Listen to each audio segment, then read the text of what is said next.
जी students, अब बिस्मिल्लाहिर्रहमानिर्रहीम, अब हम ये करने जा रहे हैं पॉइसन डिस्ट्रीब्यूशन। ठीक है, पॉइसन डिस्ट्रीब्यूशन से रेलिवेंट क्वेश्चंस भी आए हुए हैं सेम पैटर्न पे। ये मैं आपके साथ शेयर करती हूँ कि लिखा हुआ है, रिपीट भी हुआ है, derive mean and variance of Poisson distribution.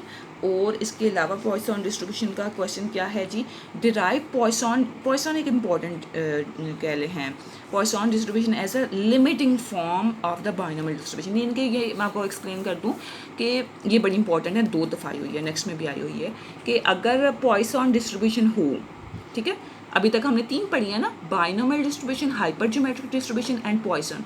Binomial और हाइपर का भी मैंने आपस में बता दिया कि जब बाइनोमियल की कुछ प्रॉपर्टीज़ वायलेट हो जाए तो वो हाइपर ज्योमेट्रिक डिस्ट्रीब्यूशन बन जाती है। और उसके आंसर्स भी मीन और वेरिएंस मैंने आपको बता दें किस तरह से रिलेट कर रहे हैं। तो पॉइसन किस तरह से बाइनोमियल से रिलेट करता है ये भी बता देती हूँ। पॉइसन वैसे डिस्ट्रीब्यूशन हो, लेकिन 2 कंडीशंस हो जाए, यानी कि स्मॉल एन जो होता है वो अप्रोच कर जाए इन्फिनिटी को और पी अप्रोच कर जाए ज़ीरो को, तो उस सूरत में हम कहेंगे कि ये पॉइसन डिस्ट्रीब्यूशन नहीं रही, ये अब बाइनोमियल डिस्ट्रीब्यूशन बन गई है। ठीक है, ये होती है derivation, derive Poisson distribution as a limiting form of binomial distribution. ये हम डिस्कस करेंगे, ये क्वेश्चन इस तरह से भी पूछा गया है। ठीक है, तो ये है। और इसके अलावा ये पॉइसन का ना एक और भी है फार्मूला, ये भी प्रूव करने का कहा गया है। और इसके अलावा पॉइसन, व्हाट इज़ पॉइसन, ये भी मैंने कहीं देखा है, ये वाला, ये तो ये है ना, तो जी ये लिखा हुआ है, describe the Poisson distribution and it's properties. उसी तरह जैसे हम तीनों की बारी बारी पूछ रहे हैं, तो ये मैं आपके साथ शेयर करती हूँ। What is Poisson distribution? ये रीड करते हैं। The Poisson distribution named after the French mathematician Sime Denis Poisson, who published its derivation in 1837, is used as अब लिमिटिंग, ये देखें वही जो मैंने आपको अभी एक्सप्लेन की है, limiting approximation of the binomial distribution binomial of x and p when p the probability of success is very small but n the number of trials is so large। यानी कि इसमें क्या है, जब p जो है प्रोबेबिलिटी ऑफ सक्सेस बहुत ज़्यादा स्मॉल हो जाए, कितनी स्मॉल, पी वैसे आपको पता है ना पी की रेंज क्या होती है, प्रोबेबिलिटी की रेंज 0 to 1, तो इतनी स्मॉल हो जाए कि 0 को अप्रोच कर जाए।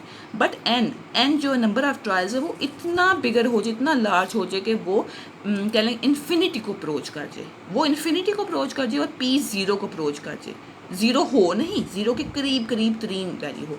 ऐसा हो कि उन दोनों को अगर हम मल्टीप्लाई करें, पी और एन को आपस में मल्टीप्लाई करें, तो वो म्यू बन जाए जो कि एक मॉडरेट साइज हो, एक मुनासिब सा कह लें कि वैल्यू आ जाए दोनों को प्रोडक्ट करने से।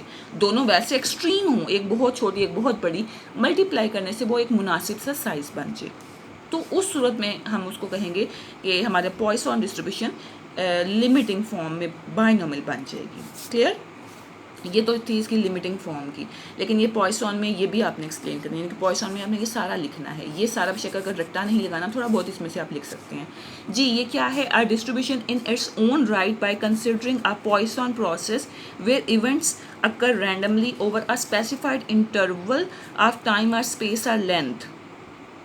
Such random events might be the number of deaths by horse kicks per year, the number of telephone calls, इनके पॉइसन डिस्ट्रीब्यूशन में कह रहे हैं कि कहाँ पे यूज़ होती है, the number of telephone calls received per minute at some switchboard, the number of taxi cab arrivals at an intersection per day, the number of persons born blind per year in a large city, the number of typing errors per page in a book, the number of red blood cells in a, यानी कि तादाद चीज़ों की। अब मैंने आपके सामने read किया, आपको सारी याद नहीं रहती हैं, आप कुछ याद कर लें। The number of radioactive particles emitted in a given period, the number of flaws per unit length of some material, the number of insurance claims made to a company in a given time period, या किसी खास time के दौरान number of accidents on a road, ये भी हो सकते हैं। Here, generally, most statisticians use Poisson approximation when p is equals to 0.05 are less and n is 20 or more, but in fact the larger n is and the smaller p is, the better will be approximation if we assume that n goes to infinitely and n p approaches। ये सारा कुछ है और वो n p, ये इसका formula जी students, इसका formula क्या है, म्यू की पावर x ई रेस्ट पर minus mu over x factorial, ठीक है, ये फार्मूला है। अच्छा, इसमें अब मैं एक्सप्लेन कर दूँ कि लिमिटिंग फॉर्म खैर मैं बाद में एक्सप्लेन करती हूँ, फिलहाल वैसे आपको लिमिटिंग फॉर्म का बता देती हूँ कि क्या है limiting form. Binomial n p basically binomial के पैरामीटर्स होते हैं ना, बाइनोमियल डिस्ट्रीब्यूशन से पॉइसन में आना, बाइनोमियल से पॉइसन में आना, ये है लिमिटिंग फॉर्म। पॉइसन से बाइनोमियल में नहीं जाना, बाइनोमियल से पॉइसन में आना, यानी कि बाइनोमियल का फार्मूला हो, उस पर अगर एन और अप्रोच का जो इन्फिनिटी को, पी अप्रोच का जो जीरो को, एक लिमिट कह लेके एक कंडीशन लगाई है, तो बाइनोमियल फार्मूला अप्रोच कर देगा पॉइसन को, और ये पॉइसन का फार्मूला है, ठीक है। पीछे शायद मैंने थोड़ा ऑपोजिट बोल दिया था, लेकिन ये बाइनोमियल से पॉइसन की तरफ जाना है। ओके, अब ये भी आप एक बार वैसे रीड कर लें अगर करना चाहते हैं तो। खैर मैं अब आपको इसके क्वेश्चंस जो इम्पोर्टेंट मैंने आपको बताए हैं अभी वो सॉल्व करवाने जा रही हूँ।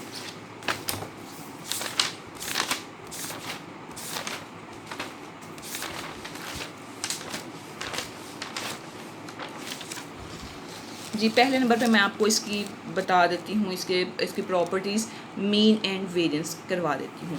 तो एक्सपेक्टेड वैल्यू ऑफ एक्स किसके बराबर है, एक्सपेक्टेड वैल्यू ऑफ एक्स किस बराबर होता है, summation x into P of x. अच्छा, ये इसका फार्मूला वगैरह क्या है, कहाँ लिखा हुआ है,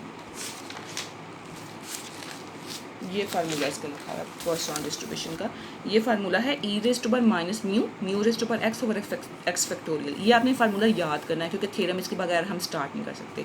इसकी रेंज क्या है जी, 0 टू इन्फिनिटी। बाइनोमियल की रेंज 0 टू n थी, हाइपर की भी 0 टू n या k जो मिनिमम हो उस तक हमें जाना होता है, और पैरामीटर्स बाइनोमियल के n p थे, हाइपर ज्योमेट्रिक के स्मॉल n कैपिटल n और k हैं, इसका एक ही पैरामीटर है म्यू, ठीक है। अब आ जाए इसके मीन पे, इसका मीन मैं आपके सामने सॉल्व करने जा रही हूँ। Expected value of x is equal to summation x dot probability of x, ठीक है, यही फार्मूला होता है ना एक्सपेक्टेड वैल्यू ऑफ एक्स को ओपन करने का। पी ऑफ एक्स ये फार्मूला लिख लिया जो पॉइसन का है। अब इस एक्स को ख़त्म करना हमारा मकसद है। डिवाइड में जो एक्स फैक्टोरियल इसको ओपन कर लें, x into x minus 1 factorial, x से कैंसिल। अब देखें ये जो है ना, ये ई रेज़ पर माइनस म्यू, इसमें एक्स इन्वॉल्व नहीं है, इसको हम बाहर लिख सकते हैं, बाहर लिख लिया। उसके बाद अंदर क्या बचा, ये और ये। तो अब मैं आपको बता दूं, इसका आंसर आपको पहले से पता होना चाहिए। इसका आंसर क्या है, इसका आंसर है म्यू। तो आपने कोशिश करनी है कि म्यू को थोड़ा सा बाहर निकालने की कोशिश करें। तो म्यू तो इधर से ही बाहर निकल सकता है। कैसे निकल सकता है कि अगर इसकी पावर में एक्स है तो खुद से +1 -1 कर लें, तो ये +1 वाला जो है ना, ये म्यू हम बाहर निकाल लें, क्योंकि इनको हम स्प्लिट कर सकते हैं ना, जब पावर्स ऐड हुई हों इनको हम स्प्लिट कर सकते हैं। तो इस म्यू की पावर 1 ये हम बाहर लिख लेंगे, ये तो ऑलरेडी हमने बाहर निकाल लिया होगा, ठीक है। और अंदर जब ये एक्स से कैंसिल हो गया था ना, नेक्स्ट स्टेप में ही एक्स इज इक्वल टू 0 के बजाय 1 से स्टार्ट हुआ था, 1 टू इन्फिनिटी। और डिवाइड में एक्स माइनस 1 फैक्टोरियल है, ऊपर क्या बचा, ये वाला निकल गया, तो म्यू की पावर एक्स माइनस 1 बचा, ये बचा। अब इसमें रिप्लेसमेंट करेंगे, एक्स माइनस 1 की जगह पे वाई पुट कर लेंगे, तो x माइनस 1 की जगह पे y पुट कर लिया, तो इधर x की जगह पर 1 था, इधर 1 गया तो y is equal to 0, y is equal to 0 to infinity. इधर भी y पुट कर लिया, इधर भी y। अब ये पूरा का पूरा हम क्या बनाएं, वैसे तो आपको ये फार्मूला आना चाहिए, लेकिन अगर नहीं भी आता तो इट्स ओके। आपको पता है मीन का आंसर म्यू है, मीन का ये हमारे पास मौजूद है, तो इसको किसी तरीके से ख़त्म करना है हमने। ये ख़त्म कैसे होगा, जब इसके साथ म्यू की पावर ई की पावर म्यू आ जाएगी तो दोनों आपस में कैंसिल हो जाएंगे। अब ये फार्मूला अंडरस्टूड है कि म्यू की power y divide by y factorial और समीशन की रेंज हो तो वो पूरा किसके बराबर होता है, ई की पावर माइनस म्यू। ये आप साइड पे यहाँ पे मेंशन करेंगे, ये वाला, ठीक है क्लास। वैसे ही अगर आपको ज़ुबानी ना भी आता है, वैसे आना चाहिए, जो मैथ्स पढ़ते हैं उनको तो ज़ुबानी आना चाहिए, नहीं भी आता तो आप डायरेक्ट ये लिख लें, इनको कैंसिल आउट करें, म्यू का आंसर आ गया मीन का।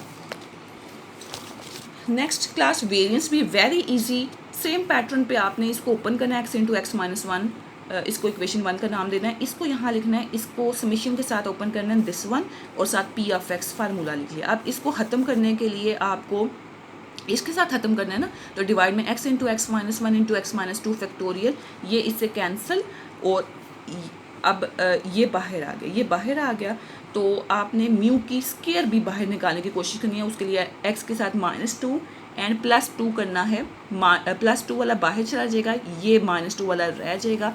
अब ये पूरा का पूरा इसमें y की आप पुटिंग कर लें, क्योंकि जो फार्मूला होता है ना जिसमें हम ई रेज़ पर म्यू करते हैं, उसमें ये 0 से स्टार्ट होना ज़रूरी है। 0 से स्टार्ट करने के लिए हमने पुटिंग करनी है, पुटिंग की y = x - 2, इस x में 2 की वैल्यू है, 2 इधर पुट किया तो 0 हो गया, y की वैल्यू 0, 0 टू इन्फिनिटी, उसके बाद इधर भी y हो गया, इधर भी y हो गया, ये पूरा क्या हो गया, अभी पिछले क्वेश्चन में किया ई रेज़ पर म्यू, ये इससे कैंसिल, म्यू स्क्वायर आ गया, पुट इन इक्वेशन 1, इक्वेशन 1 में पुट किया, यहाँ पे ये आ गया, इसकी जगह पे, इसकी जगह पे म्यू है, इसकी जगह पे म्यू और होल स्क्वायर है, तो ये दोनों आपस में कैंसिल आउट हो गए, सिर्फ म्यू। याद रखें इसका जो पॉइसन डिस्ट्रीब्यूशन है, इसका मीन भी म्यू होता है, वेरिएंस भी म्यू होता है। ठीक है स्टूडेंट्स, आप आई होप आपको इसकी समझ आ गई होगी। ये दो इंपॉर्टेंट थे, इसके अलावा पॉइसन डिस्ट्रीब्यूशन की limiting form very very important, 2 दफ़ा आ चुका है पास्ट पेपर्स में। इसमें देखें फार्मूला है पी ऑफ एक्स का, ये ई रेज़ पर माइनस म्यू, म्यू रेज़ पर एक्स ओवर एक्स फैक्टोरियल, उसकी रेंज ये है, पैरामीटर्स का एक अकेला है, वही पैरामीटर मीन है, वही पैरामीटर वेरिएंस है, वही पैरामीटर ऐसा limiting form of a binomial distribution. ये जो पॉइसन डिस्ट्रीब्यूशन है, ये एक लिमिटिंग फॉर्म होती है किसकी, बाइनोमियल के। बाइनोमियल पे अगर कोई लिमिट अप्लाई करें तो वो पॉइसन बन जाएगी। When n approach to infinity, p approach to 0, ठीक है, कंसीडर करना है, consider binomial distribution, binomial distribution को कंसीडर करना है, उसका फार्मूला लिखा है, ये फार्मूला है, ठीक है। अब इसको, और इसकी रेंज 0 to n होती है, अब इसको ओपन करना है, n फैक्टोरियल डिवाइड में x फैक्टोरियल और n minus x factorial, p raise to पर x, q रेज़ टू पर n माइनस x।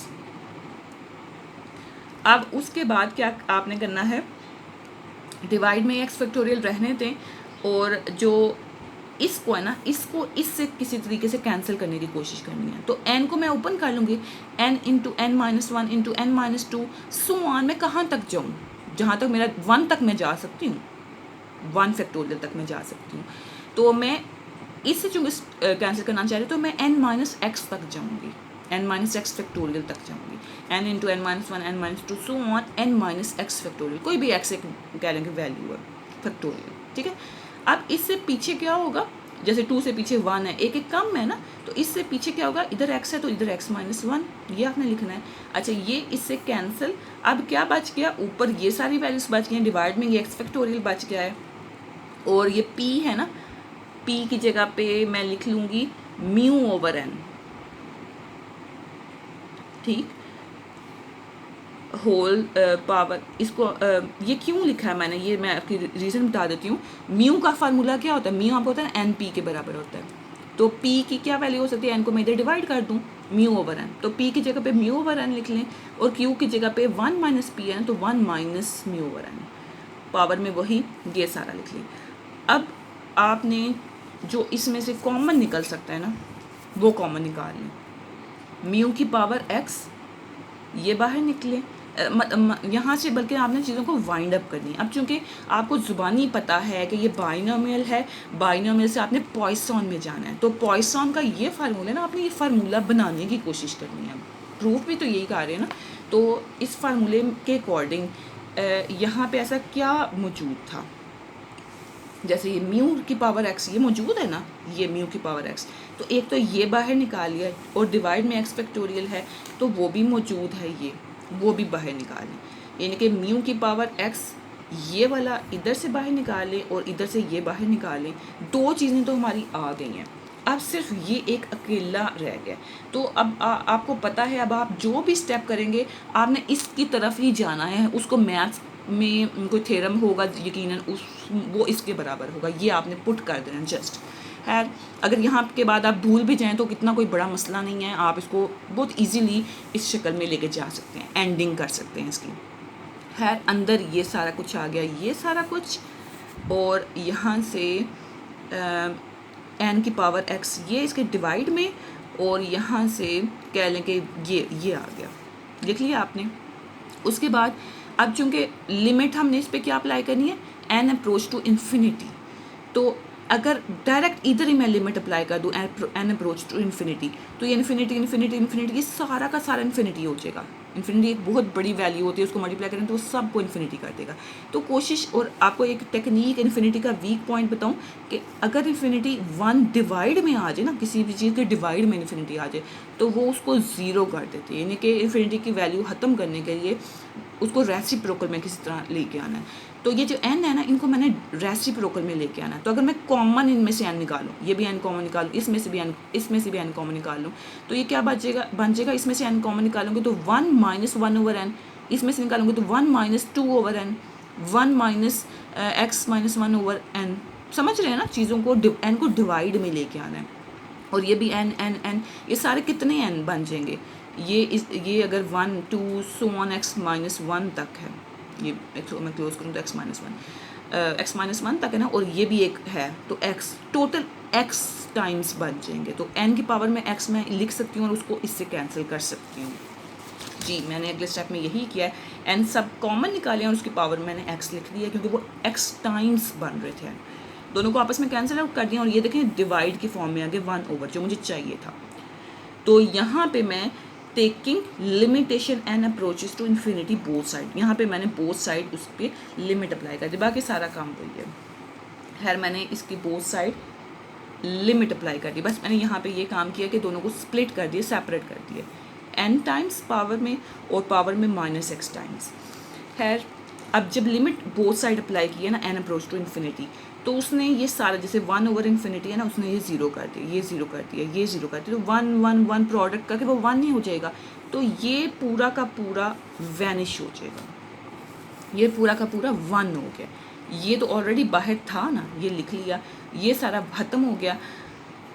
अब यहाँ पे ये 2 बच गए हैं, इसमें से भी जो ये वाला ना, ये वाला ख़त्म हो जाएगा, क्योंकि इसमें 1/n है ना, ये इधर भी मौजूद है 1/इन्फिनिटी, ये भी ख़त्म हो जाएगा, ठीक है, ये भी ज़ीरो हो जाएगा, सिर्फ ये बच गया। क्यों ये बचा है, क्योंकि इसके पावर में भी n था, तो पावर में भी इन्फिनिटी हो तो फिर वो उस पर वो रूल नहीं अप्लाई होता जो ये वाला अप्लाई हुआ है, ठीक है, ये सिर्फ बच गया।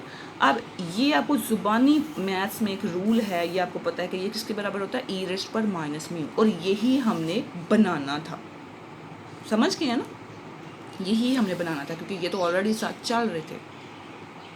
तो हमने यहाँ पे लिख दिया कि limit n approaches to infinity and p approaches to 0 binomial पे, तो वो बन गया क्या है, पॉइसन डिस्ट्रीब्यूशन, जिसकी रेंज क्या हो गई है 0 to infinity, and it is denoted by ये, और इसका कह लें कि पैरामीटर एक अकेला है म्यू। आई होप स्टूडेंट्स आपको इसकी बड़ी अच्छे से समझ आ गई होगी, पॉइसन डिस्ट्रीब्यूशन की लिमिटिंग फॉर्म बड़ा इंपॉर्टेंट एक है जी। अब इसमें सारे हो गए क्वेश्चंस, सिर्फ एक रह गया, show that if x1 x2 are independent. वो कह रहे हैं कि दो कोई से वेरिएबल हैं और दोनों का जो दोनों पॉइसन वेरिएबल्स हैं, ठीक है, और दोनों के पैरामीटर्स कह लें कि π1 और λ1 एंड λ2 दो पैरामीटर्स हैं। देन अगर मैं इन दोनों वेरिएबल्स को प्लस कर लूँ तो उसका पॉइसन वो भी पॉइसन वेरिएबल बने और उसके पैरामीटर्स ये हों दोनों के प्लस, उसके पैरामीटर्स के प्लस के मुताबिक, ठीक है। तो अब ये रह गया है, ये कहाँ पे है जी, ये मैं आपको दिखा देती हूँ, ये है पेज नंबर पे 315, रिप्रोडक्टिव प्रॉपर्टी, ये भी एक पेपर में आया हुआ है। तो ये मैंने फ़िलहाल अभी सॉल्व नहीं करना, अगर आप कहेंगे तो मैं आपको सॉल्व करवा दूँगी, अदरवाइज़ आप इसको ट्राई कर सकते हैं खुद भी, नो इशू, इतना कोई बड़ा नहीं है कि अलग अलग दोनों लेके ना उनको कंबाइन करना है। तो यहाँ तक आपका 8 चैप्टर क्लास तैयार हो गया है थ्योरी एंड थ्योरम्स के लिहाज से। आई होप आपको समझ आ गई होगी, फिर भी कोई इश्यू है तो आप मुझसे डिस्कस कर सकते हैं, और इंशाल्लाह अगर आप कहते हैं तो कल मैं 9 चैप्टर के थ्योरम्स एंड थ्योरी की वीडियो अपलोड कर दूं, वो मुझे बता दें। और इस वीडियो से अगर पसंद आई हैं तो लाइक भी करें एंड कमेंट भी करें, कुछ पूछना है तब भी कमेंट करें। थैंक यू सो मच, अल्लाह हाफिज़।